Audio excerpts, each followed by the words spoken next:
sorry for my voice today is low. I think it's because of the traveling from China to here. They always have a very strong air conditioning in these planes. So the topic of today is 3D IC packaging integration. I'll tell you just something about myself. I'm a postdoc researcher at TU Delft University in the Netherlands. And since 2 years ago, I also joined another research group in China, in Changzhou. It's near Shanghai. And so we're working on packaging for solid-state lighting and also for wearable electronics products. Didn't know what kind of audience I would have, so I don't know how much you are familiar with these topics. So I made it a little bit broader, so we can skip some section if we don't want to talk about it. So like basically what you care more about is this side of the PPT, but I also have some introduction and also about wafer level packaging, like chip scale packaging.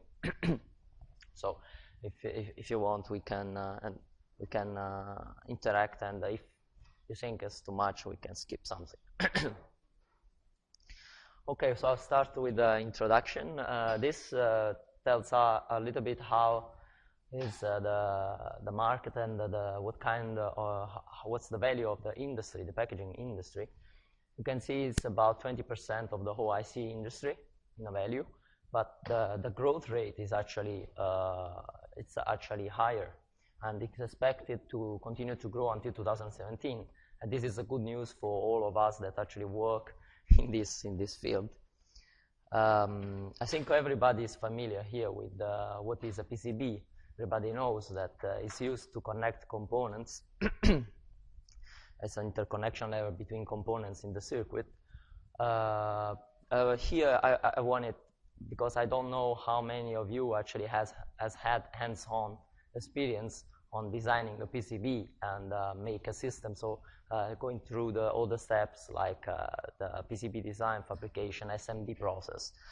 Of course, so everybody knows these kind of things, like SMT process, what is it, how it works, what is a PCB.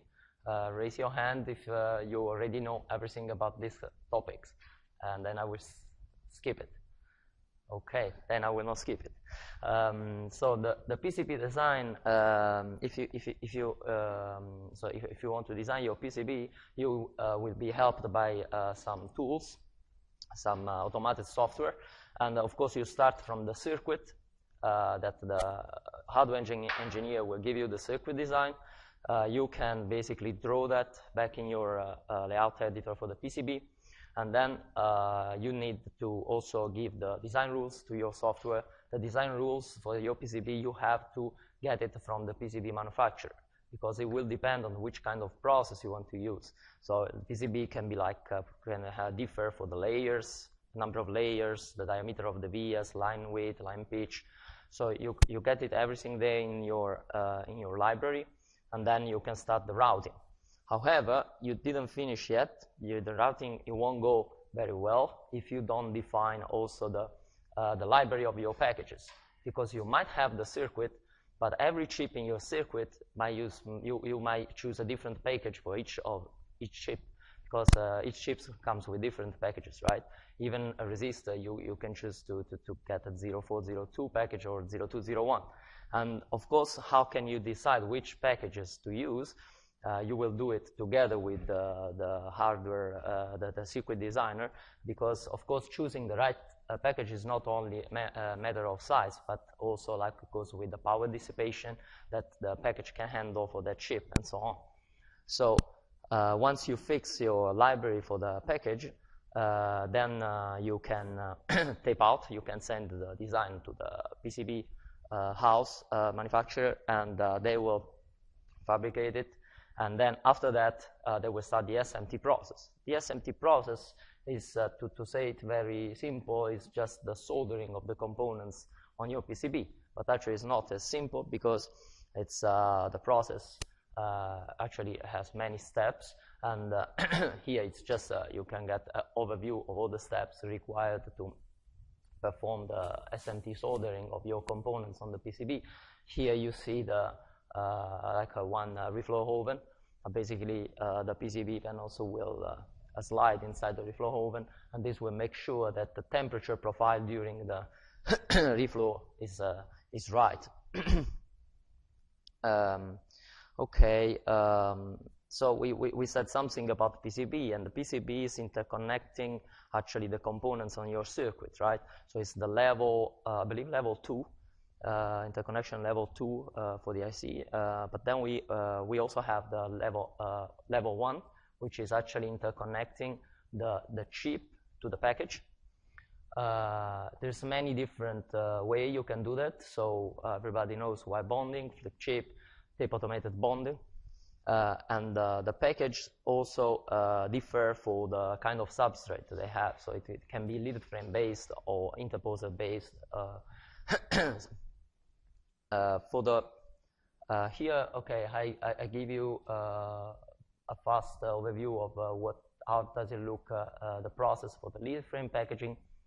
So basically, from after you test your device and grind the wafer and dice it, then you can pick and place the chip on your packaging packaging substrate.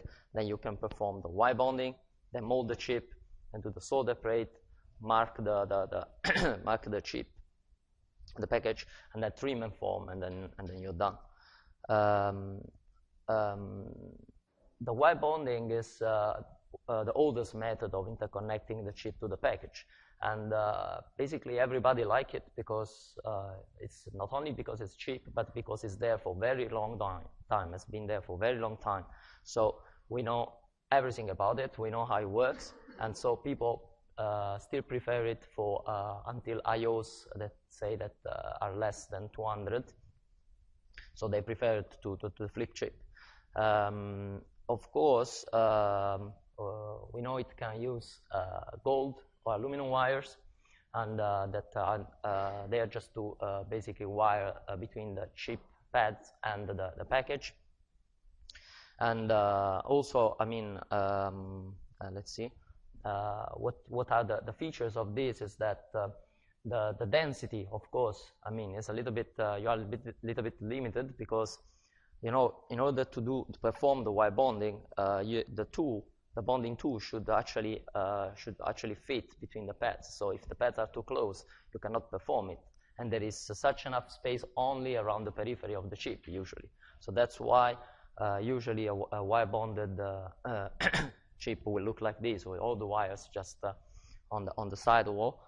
Of course, the speed is not. I mean, it's limited because it's a serial process. You do one wire at a time, and also another maybe drawback. I mean, if for very high frequency application, you don't like to have such a long chip to package interconnection. For flip chip instead, it's developed by IBM. We can consider it as an advanced form of SMT because basically we provide the chip with solder balls, which can be from the size of, can be from 60 to 120 micron approximately. Then after that, the chip is flipped and then soldered on the substrate. Sorry. The flip chip process then, so it consists of the wafer level bumping. Wafer level, it means it is performed at the wafer level. Then you have this can be done by evaporation or by electroplating or printing. Then the chip is flipped and placed on the packaging substrate, and then you can perform the reflow of the solder. After that, you need to do the underfilling, which means we have to place the underfill here under the die. And this is basically for 3 reasons. Basically, this material will act as a buffer for the stress between the solder joints, but also as a buffer for the CT mismatch between the different material, the balls and the substrate and the chip. And ultimately also will be for it's a thermal to improve the thermal conduction of the heat basically between the die and the board. So advantages between of flip chip over the wire bonding. Of course, you can have higher number of contacts. The conduction, the length of the connection is can be shorter, much shorter, of course. So this gives better electrical properties. The pads can be smaller, and of course it's faster, and because it's simultaneous interconnection, self-positioning of the chip. But there is still, I mean, another thing to be considered is that compared to wire bonding, you still need to perform another step, which is to make the redistribution layer, because you want to bring. Oh, I'm sorry. Because you want to basically connect the pads, the original bond pads on the chip, to the final bond pad that will contact it with the balls, right, with the solder balls. The last type of connection between the die and the package is the tape automated bonding. It looks like actually a lead frame, and the difference is that actually the chip here, you can see here, is actually a bumped chip again. So I have the solder balls and can be basically placed on the prefabricated carrier with the copper leads that is already adapted for the IC pads. So that was okay, a little bit about the overview. So about PCB, SMT, wire bonding, flip chip, lead frame based packaging, and substrate based packages. Now we can move forward to the wafer level packaging. So here it's classification of the packaging, which is always something hard to make, because there's so many different packages and it so far has been developed. So this is from your research. They made just a classification based on the timeline, so when they have been released. And I instead use this other way to indicate. So here we have the technology, so different technologies, packaging technologies, and here is the maturity of that technology. So is it already like in production, or is it in the innovation phase, or is it still in R&D? So like for instance, the 3D silicon integration, I would say, is still in R&D, and it's starting to move to innovation. But I mean, this side, which is basically all these packages here, like all the BGA and QFN type, that's already there for basically 15 years or more, 20 years. So it's already mass production. Yeah, so I will not speak about those ones. We are now entering this section. It's about wafer level, CSP, but it's still 2D, so I will go fast on this one in order to spend more time on the 3D IC packaging and 3D IC integration and silicon integration.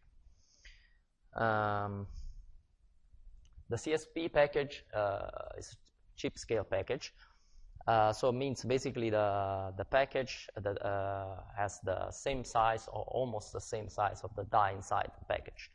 So it's just a definition. I mean, the die is mounted on an interposer, and on which, of course, some solder balls have been formed, like the flip chip GA packaging.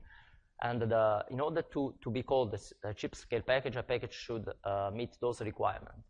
So the package area should be less than 1.2 times the die area, should be a single die package, direct surface mountable at above pitch less than 1 millimeter. Okay, this is chip scale package, but now we want to say something about the wafer level chip scale package. So what's the difference? It's also called micro SMD, by the way. Basically, if you don't use the interposer, so if you don't use the substrate at all, but you just apply the solder bumping directly on the chip and at the wafer level, then you are using this technology, wafer level chip scale package, okay? So the difference is quite big. Basically, the process for the CSP counts 7 process steps and 2 test steps. You can see this.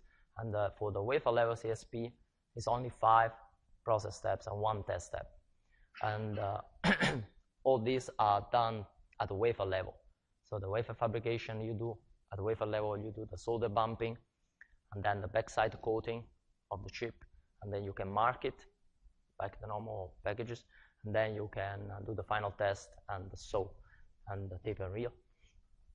Why is it better? Because it has lower assembly cost, because the final tests, because the process steps are less, but also because the testing is done at wafer level. And so everything, all the packaging is done in the clean room, and then it can directly be shipped to the SMT. So we skip completely the whole packaging process at chip level. Yeah, so it looks like this. This is like just one example. It is actually a die with it's a bumped die, and then then you can just flip it and use it on your PCB. It's still the the largest use of this kind of packaging is done in the market, for the phone market. I mean, still in the mobile phones,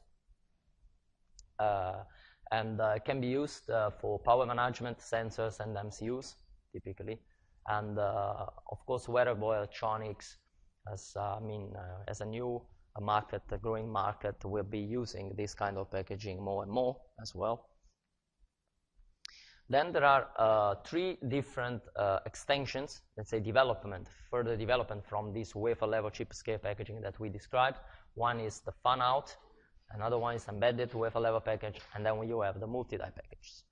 So for the fan out, what we want to do is to redistribute the IOs beyond the chip footprint. This is a little bit like going against the principle of having the chip as the same size of the package. But sometimes, I mean, you have a lot of pads, so there's no space for all the balls. So the only way is redistribute the interconnection a little bit away from the chip. And how we do it? Still at wafer level. So we laminate. We start with the We start with the carrier, and we laminate an adhesive tape on top of it.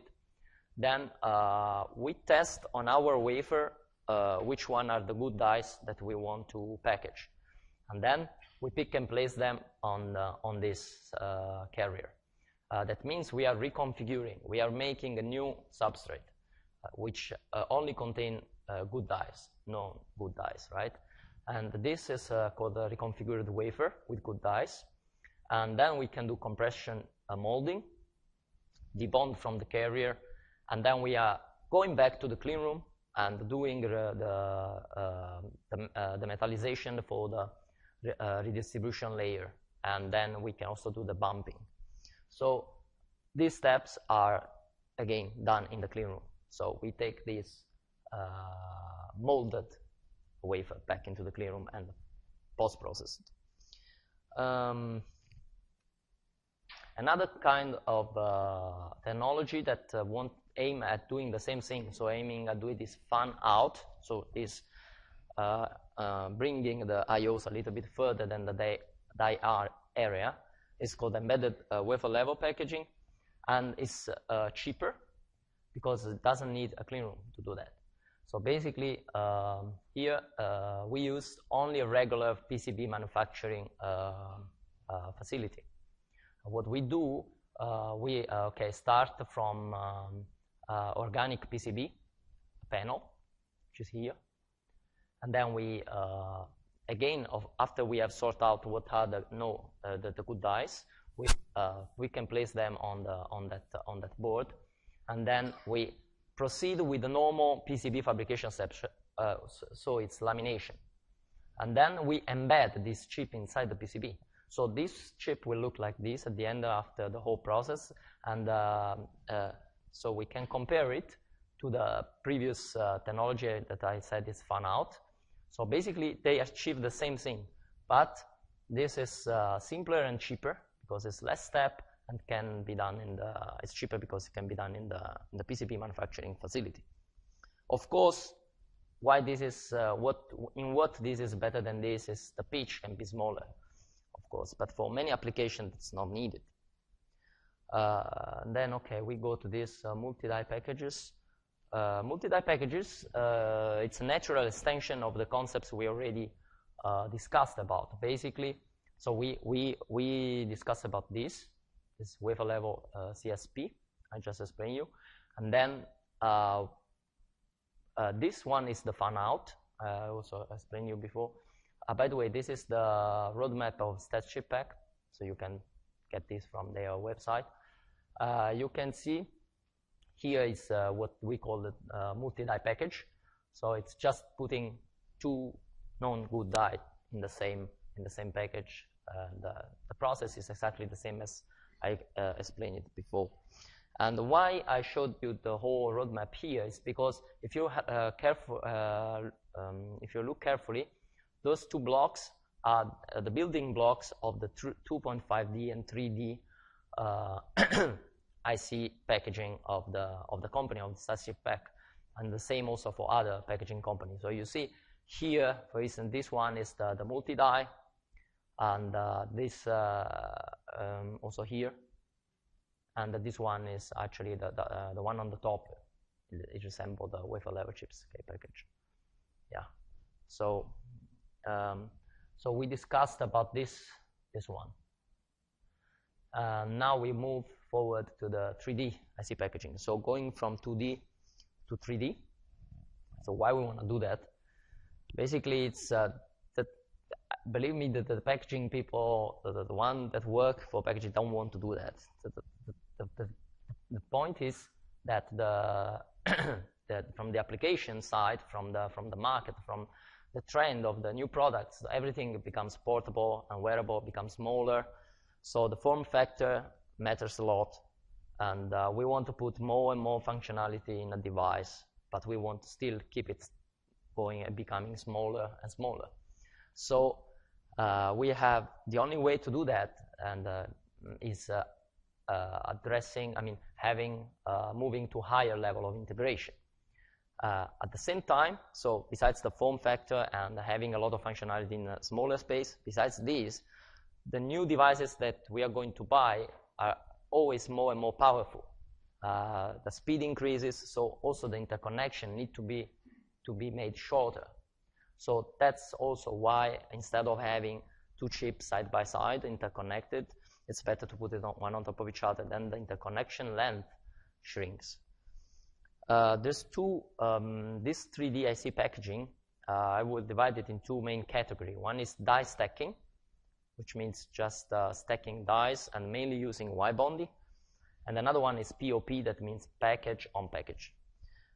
So let's see. So the die stacking, it looks, this is a schematic, looks just like this. So those are dies. And what is this? This is a spacer. Why we need a spacer? Because otherwise we cannot make this wire bond here. So here we don't need a space in between those two, because here there is a space for the wire bonding, but here we need it.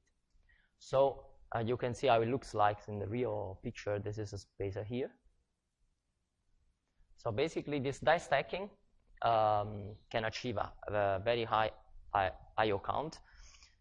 It's used basically for stacking memories, and the technology that you use is the same that we mentioned so far. So basically die attach, wire bonding, that we already spoke about it, and the only thing more is the spacer.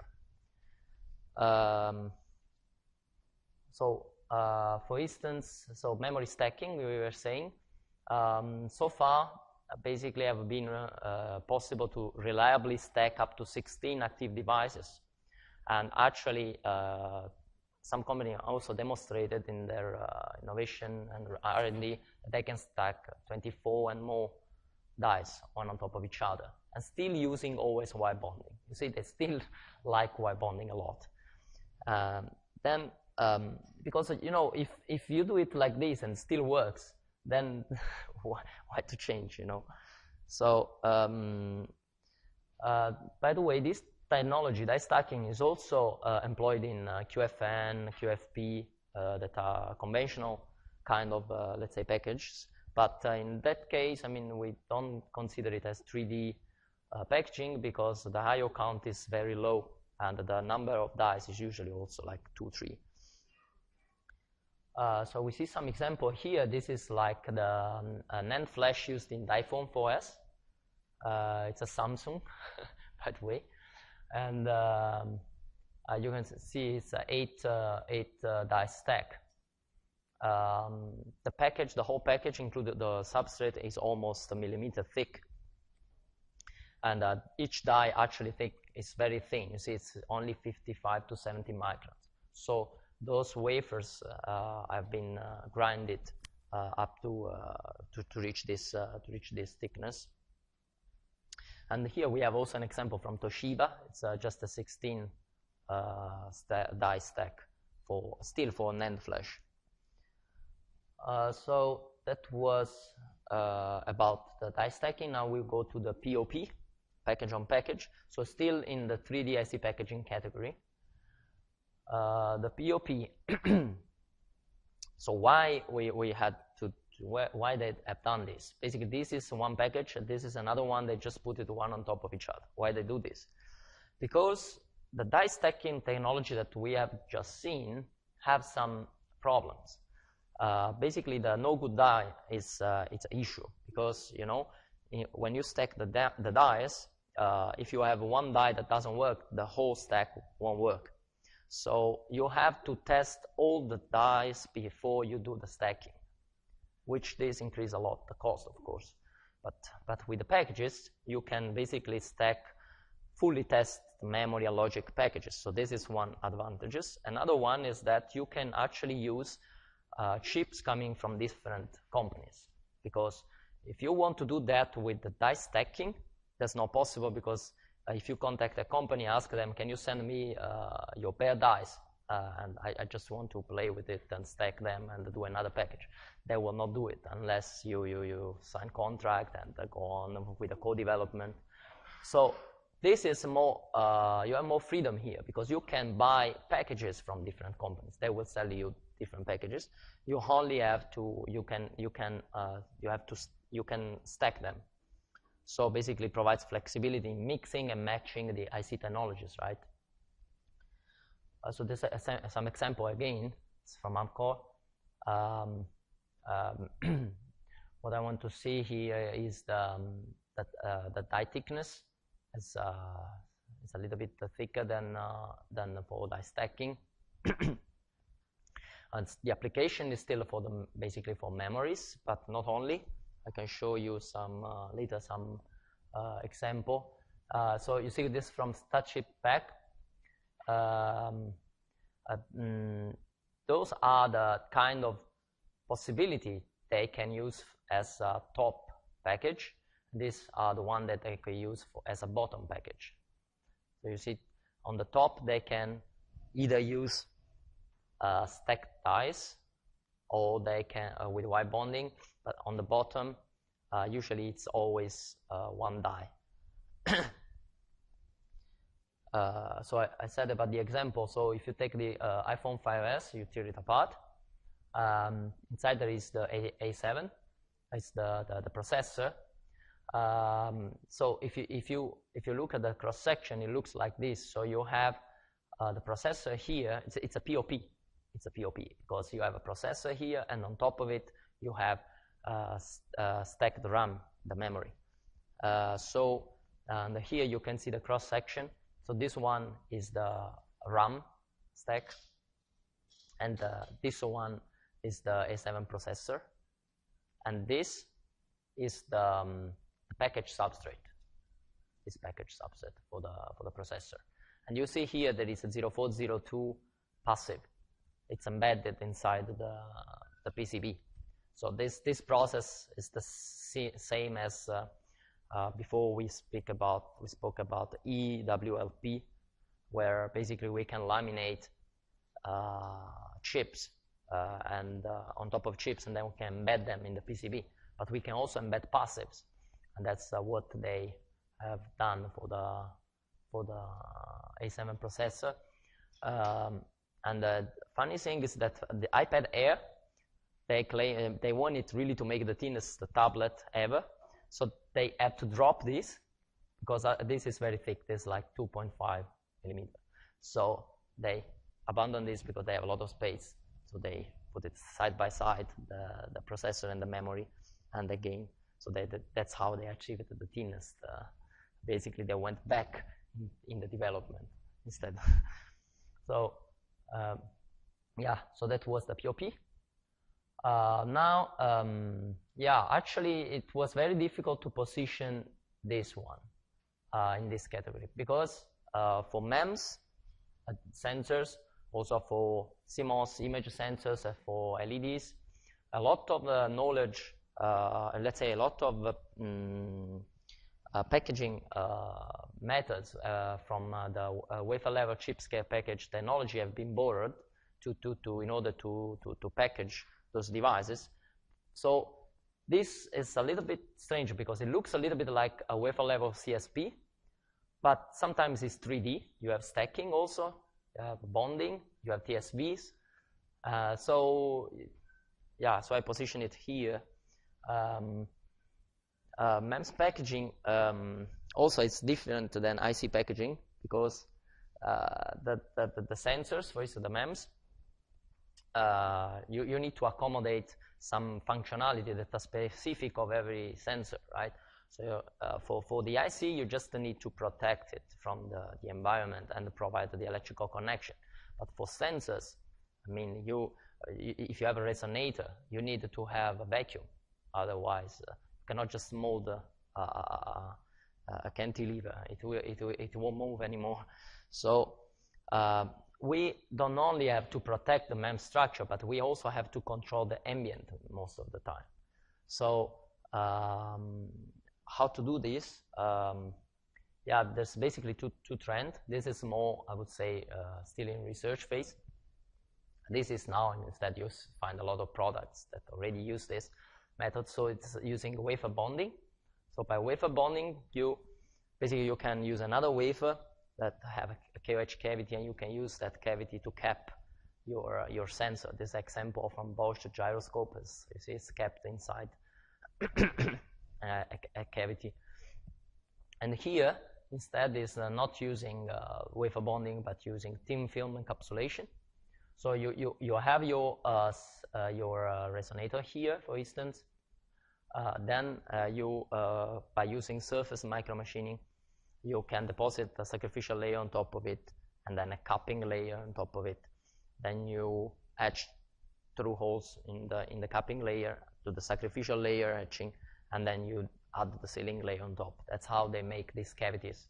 But this is still in research phase because it might be, I mean, the question is still, is this robust enough to, I mean, can I take this package and bring it in the packaging line for doing overmolding, for instance?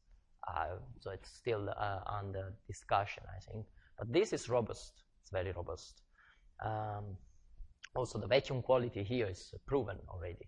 Here it's still under evaluation. And indeed, you see in the market many examples. This is from a 3-axis accelerometer from Bosch. You see the accelerometer is here, and that this is the cap that encapsulates it in vacuum. And then here we have side by side, you have the ASIC and the MEMS. And this black thing around is the molding compound. So this has been molded. So and here from ST, you see this is basically also inertia sensor, and again you can see here it's also kept encapsulated by bonding, wafer bonding. Also use a TSV, you see bond wires. And in the newer version, actually this is the latest version of this, actually they stack also the ASIC on top. Here they have it side by side, here they put it on top, but here they skip the TSV. So in this kind of, you see here is like, it looks a little bit like the die stacking that I was telling you before about in the other section about, but still we don't include those MEMS packages. We don't consider them 3D IC packaging. It's very special.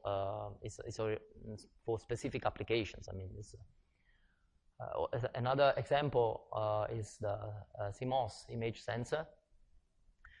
basically they to do the this is a COB approach. I mean conventional old COB approach for packaging the camera. This is the newer one. You see the difference in the size. Basically here they decide that the image sensor don't need a package, so I just use the die. So this is kind of a wafer level chip scale package, right? So the way they package this sensor is making use, basically is like a direct continuation of the wafer level chip scale package technology infrastructure, and they just apply it to this application. And here you see the cross section. So basically you still have a cavity, and you have a glass wafer bonded on top of the silicon wafer. You have also actually this, we call it TSV, but it's made by KOH etching. And then this still, you can, if you look carefully, basically it's a chip, and then it's bumped. So it's a wafer level chip scale package, right? For LEDs also, I mean, also for LEDs, basically we used the knowledge acquired from the wafer level chip scale package technology, and we tried to use the silicon to house LEDs, so to package LEDs. The silicon in this case is used basically as sub-mount, like here. This is a silicon chip. It's used as a sub-mount, and the LED is picked and placed on top of it. Then you do wire bonding, the phosphor dispensing, and the pick and place of the lens, and you have packaged your LEDs. This is the work done by Professor Ricky Lee at the HKUST. This again is a silicon sub-mount for LEDs. So the process basically, it's starting with the blind via etching, and then you have the plating, and then the KOH and the BHF etching to expose the copper here, the copper pillars. Then you do the plating of the solder, and then you do the reflow of the solder, and do the redistribution layer patterning, and then finally you can pick and place your LED, and you can do the phosphorus printing. This looks like this. So this is before pick and place of the LED. The LED is here, and this is the phosphorus. So this also looks, I mean, it's I would say like a chip scale package. But as I was saying, all this application, they don't fall in the category of 3D IC packaging. Even here we are stacking dies on top of each other. So we are here now. We want to talk about 3D IC integration. Let me check the time.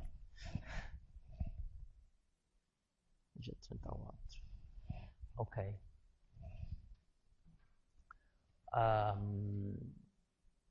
So I see 3D IC integration, and we missed 3D silicon integration. So let's see what's the difference between those two, first of all. Yeah, right. So as you can see here, I also put what kind of interconnection between the chip and the package we use, and which kind of substrate we use. So here, basically, they used both wire bonding and the flip chip and lead frame substrate. Here, actually, don't use a substrate at all, right? For a chip scale package, we said we don't need the substrate. We just take the die, we bump it, and then put it on the PCB. For this one, for die stacking, it's basically using wire bonding, and yes, they use a substrate for the package.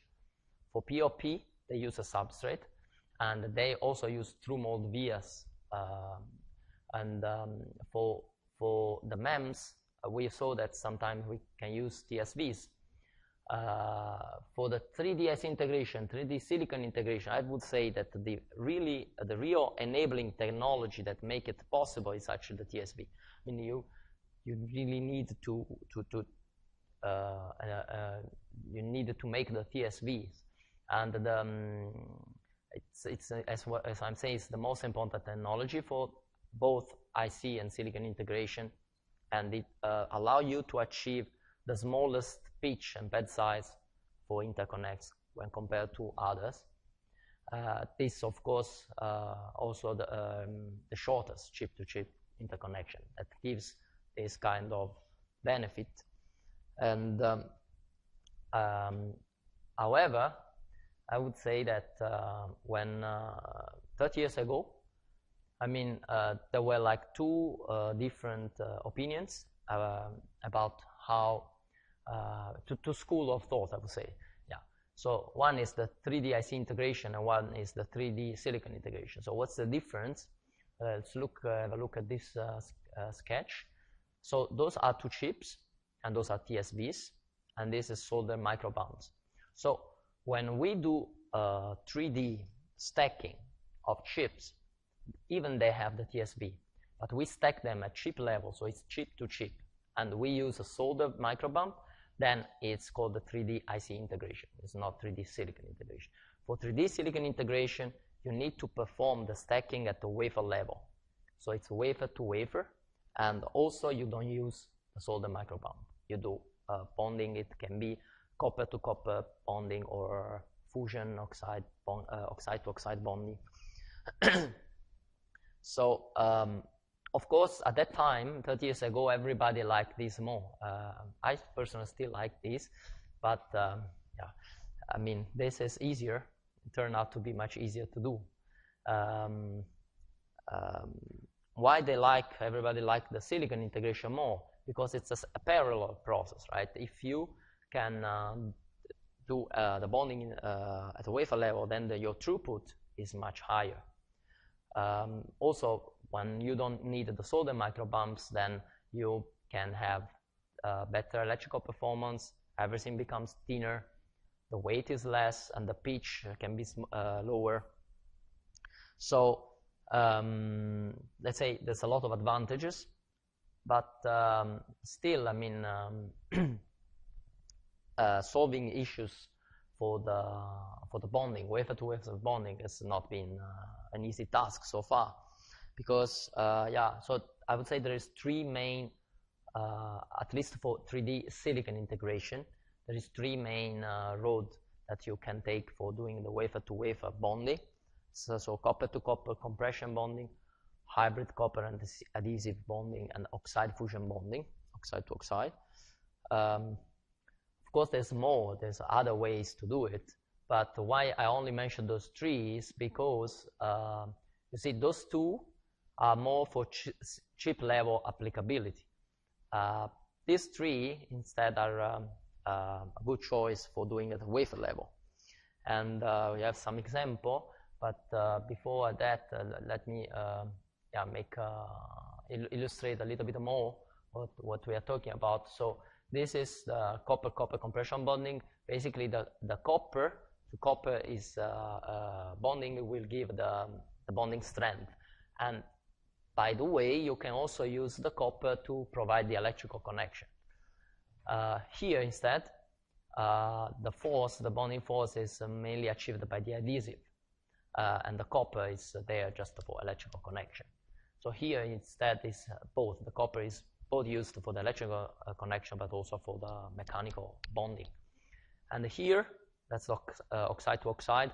We use the fusion bonding between oxide. This one, it's maybe the most critical, I would say, because the surface must be really clean. If you want to do this without any defect, the surface must be really very clean, and also you have to treat it chemically in order to make a kind of surface activation. All of them, of course, are low temperature bonding. I'm not mentioning the high temperature ones. There's many other ways, many papers deal with wafer bonding, but those are only the ones that have been used with the wafers that have actually CMOS on top of it and can be performed without damaging the circuits. So, for instance, there's work done at the IBM and the Rensselaer Polytechnic Institute. It's just an example of copper to copper bonding. So first, what they do is they fabricate the copper interconnect by standard back-end of line processing, and then they do the CMP in order to recess the oxide a little bit, lower the copper's surface, and then they do the bonding at 400 degree. You can, I mean, I list here the papers I talk about, and I can give you the PPT, by the way, later. So, and there is a list of all the references. Like here, also this is also copper-to-copper, wafer-to-wafer bonding. That's done, for instance, at the University of Tokyo and the Toshiba. So that's the same thing. Basically, the copper is used for the bonding strength. You can see here. This is the gap. You see here. This is the bonding interface, I would say. For the oxide to oxide, yes, this one. This is example of oxide to oxide, wafer to wafer bonding. Basically, this bonding is performed at 400 degree, and they start with two substrates. One is a bulk silicon substrate, another one is a SOI wafer, and so they form the metal with a back-end of line process on both wafers, and then the wafers are bonded face to face. But then the bulk silicon of the SOI wafers from the top is removed, so it's etched down to the BOX, and which is here, you see. So this is one wafer. This was the SOI before etching it the bulk on top. So this is the BOX line, BOX. This is the other wafers. So at this point, then they etch through this layer. It's 1.5 micron. They etch this via, and they fillet it to interconnect the two wafers together, basically, the interconnection of the two wafers. So they call it this ISVs, is interstrata vias. Yes, you can see here the difference in the bonding quality when it's performed in a very clean environment and not. You see a lot of voids here. So the technical issues for 3D silicon integration is still mostly related to how well we can do this wafer-to-wafer bonding. So issues of surface cleanliness, flatness, alignment, wafer ball, warpage is still there, and also the yield. I mean, when you do this at wafer level, you cannot avoid that some bad chips are forced to bond to some good ones. So of course, there's also issues in thin wafer handling and thermal management, because both wafers give heat, and you put it together, basically you are increasing the power density a lot. But also the EDA is not there yet. There's no automated tool. Like before we spoke about the PCB design, you can basically, the tool can assist you to do the routing. You can even do it automatically, and you can select, okay, well, I want the shortest length between those two chips. But here, how can you address this 3D via as a normal interconnection, as any other wire? I mean, it's not there yet. We should, they are developing this actually, but not any product on the market yet. So we miss some software that can help doing the design of this kind of process. And of course the cost is a major issue. But then it seems that if we use instead 3D IC integration, that was this other approach, or that means we do the stacking at chip level and use all the micro bumps, maybe we solve almost all the issue. That's what happened. It happened that after a while, basically the industry moved to this approach, 3D IC integration, in the meanwhile waiting for the research to fix the problems, right? And so this 3D IC integration is still the typical use is the memory chip stacking, but also active interposer, a passive interposer. So I will now focus on these three things. So we are So about memory chip stacking. You can see here, this is Samsung memories, a stack of 32 chip. And from this picture, you can see that there's not only TSVs, but there is also this horizontal line. Here, it's better. Yeah. You see, this is the TSV, but then you have this micro bump. So this is, and this is performed at the chip level stacking. So basically, you stack it and then reflow the solder, and then it connects the two TSVs. And if the chips are all the same, like for the memories, basically this works very, very well. You basically, you do the stacking, and then you place the whole stack on top of the organic substrate and you do overmolding. But if, for instance, we consider the active interposer, the active interposer, what is it? It's still a chip, just like here. This is just a lot of chips, one on top of each other, right? And here also you have like one memory chip and one logic chip, and stacked one on top of each other. But the point is that those two chips are not the same now. So it's different because basically the size might be different. The pad location might not be fit. So you need to address that. And so when one of the chips is actually hosting one or more dies on the top, then this is called the interposer, because this interposer can actually redistribute this interconnection, make a redistribution layer, and make it adequate for the substrate, for the organic substrate. So for the active interposer, basically we still have TSVs in the active chip, and an example is, I can give you actually, I think, yeah. So the hybrid memory cube, that's a new RAM technology by Micron, developed by Micron. It's a very high speed, basically it's a very high speed memory on top of a logic, stacked on top of the MCU, which is stacked on top of the package substrate. So, but the logic layer here acts as interposer. So it means it's not only connecting the RAM on top, but also redistributing the layer to the package substrate underneath. You can see some picture here. So this is the memory on the top. You can see the TSV and again the micro bump in between. So this part is the same as for the memory stacking. But now we have this on the bottom, which is the controller, which also acts as an interposer. Last year they shipped the first sample of this, and so as I was saying, the active interposer have some issues because it's not easy to place the TSV, because now we are using the logic die as an interposer, and the logic die has not so much freedom to place TSVs there. This is limiting a little bit your freedom. Also, since the CPU die and the memory chip size and pin counts differ, you might end up with longer routings.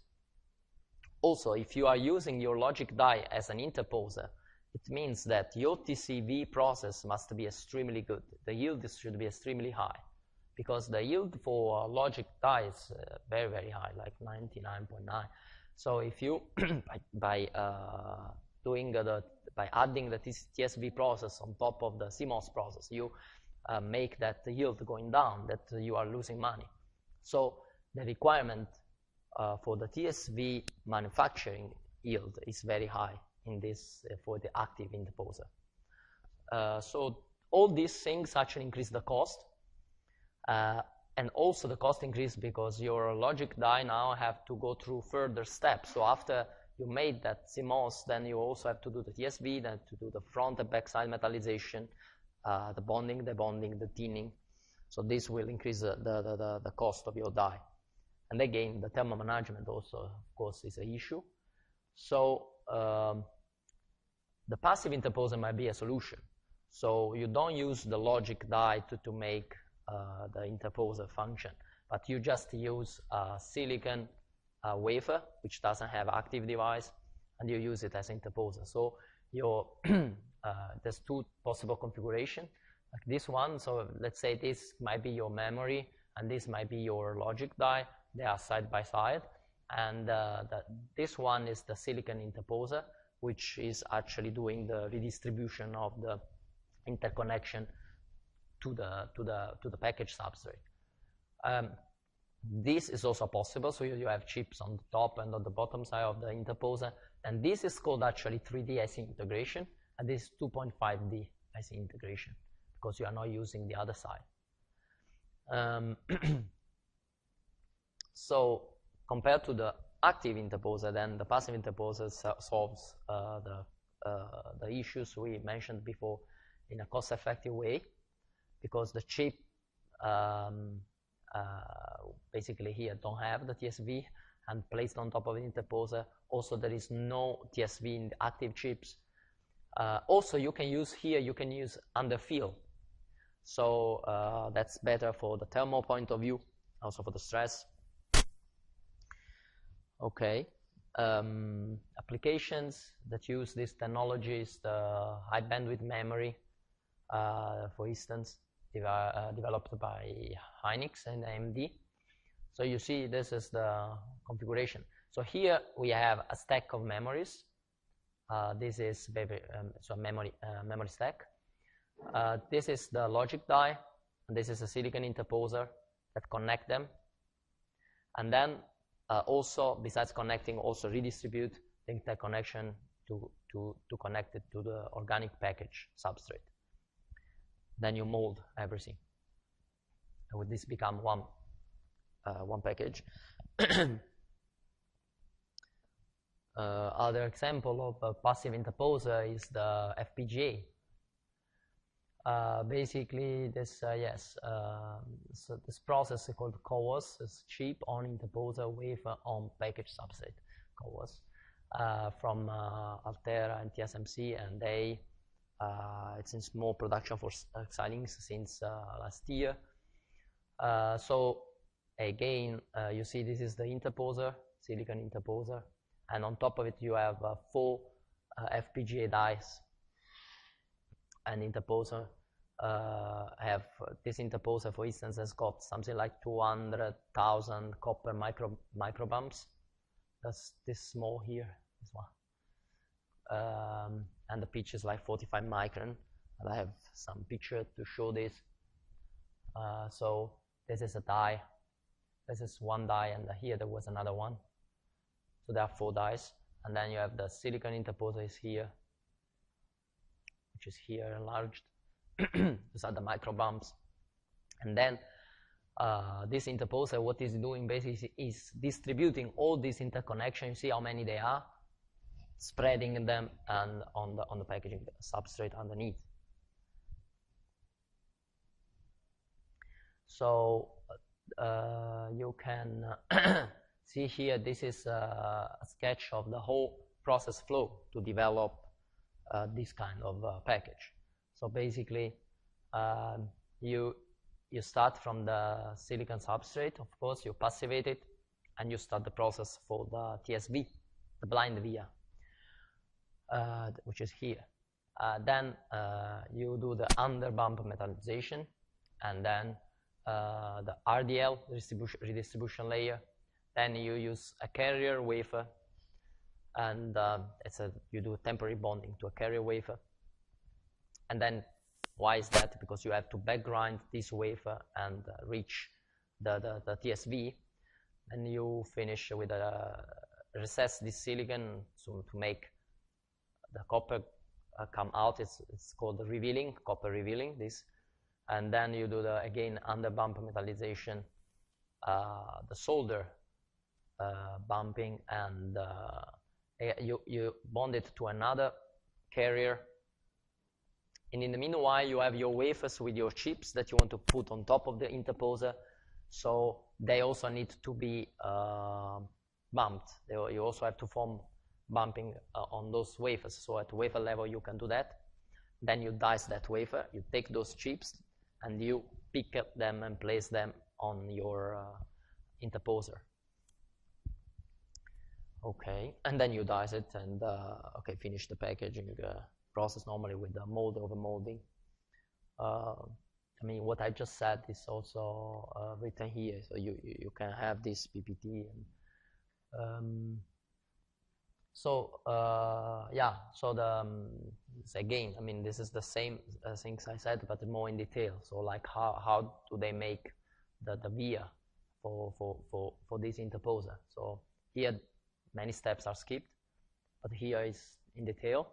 So like from the silicon substrate, they use oxide, thermal oxidation, then use photoresist to open, to pattern the oxide, and then they do the RIE etching, and then they use oxide liner by CVD, and use PVD for depositing the barrier layer and the copper seed layer, then do bottom-up electroplating, and then CMP to remove the overburden, copper overburden.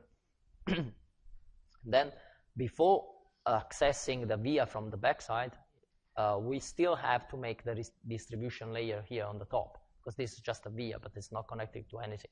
So we have to do this. Oh, what have I done here? So see, this is the TSV that we made. Then we have to make, okay, this is actually a back-end of line process to make the two-layer interconnection on top of this wafer. And it's described here, this the Damascene method. Another method to do this one, to do a two redistribution layer, but not in the clean room. So a cheaper way to do that is, once you get this wafer from the clean room, from the manufacturer, that's actually what the OSAT do. They take this wafer and then use a polymer instead of thermal oxide. They use polymers and plating of copper, and they can still make this kind of redistribution layer on top of the silicon interposer, but the pitch cannot be as fine as if you do it in the clean room, of course.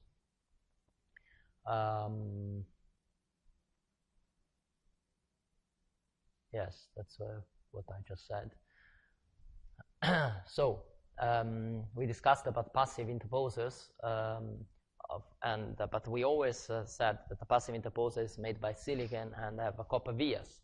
Actually, it's not always the case. I mean, there's a lot of research going on to try to make glass interposers or polymer interposers because of the cost, because the silicon is expensive. And here we are using the silicon not for its electrical property. We are not making any device on this silicon wafer. We're just using it as a substrate. So it's a very expensive substrate. Glass interposer also have been reported by Fraunhofer Institute, Georgia Tech. This is an example of a glass interposer with interconnection. If we compare the silicon and the glass interposer, so this has much less steps. The via can be opened by ultrasonic drilling, or wet or dry etching, or laser drilling. And the filling can be done actually in different ways, and I want to show you some emerging technologies. So this one is from Triton. Basically, they use a paste, copper paste, to fill in the glass vias. So this can even further lower the cost, because you don't have to do the plating.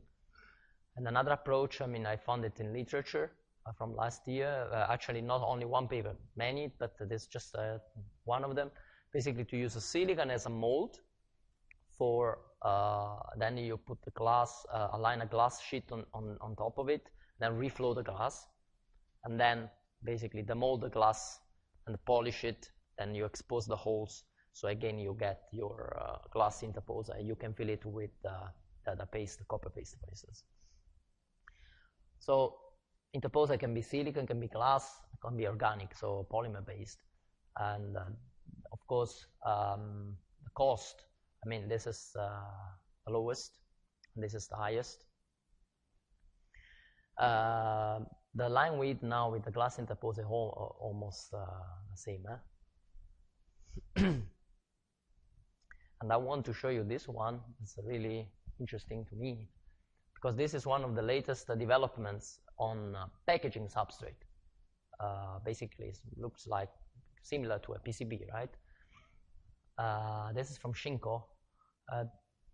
This is their test vehicle, so the latest results they achieved. You can see from the pictures, it is like looks like a PCB, right? With many layers, build-up layers on top, on the bottom. This is a top view, and this is the cross section. So this part in the middle is the, let's say, the bulk of the polymer. Is and they made 100 micron through-hole vias here, and they are 800 micron long. So the aspect ratio is 8:1. And if you check here on the top, the line width is only 2 by 2 micron, and the spacing is also 2 micron. And the pad is 25 micron copper pad. So this looks really, really nice and very, very close to what silicon can do. So if this is the case, then we should start wondering whether we should continue using silicon for Interposer. And because, you know, if you compare those two technology, this is a low cost, but this is not, it's just a test vehicle. It's still not there. But they prove that this can compete. Of course, the lines and the line and the spacing is still not as good as the silicon. But for most of the application for an Interposer, this is already enough. When is it not enough? Only for high I/O, high performance, high densities IC, I would say FPGA mainly. So, but why our silicon? Our silicon Interposer is very expensive, and what is costing most of the money is the via etching and the via filling. Basically, is 75% of the cost is due to this. So how can we get rid of this? How can we reduce this cost? So I want to show you this. Basically, I went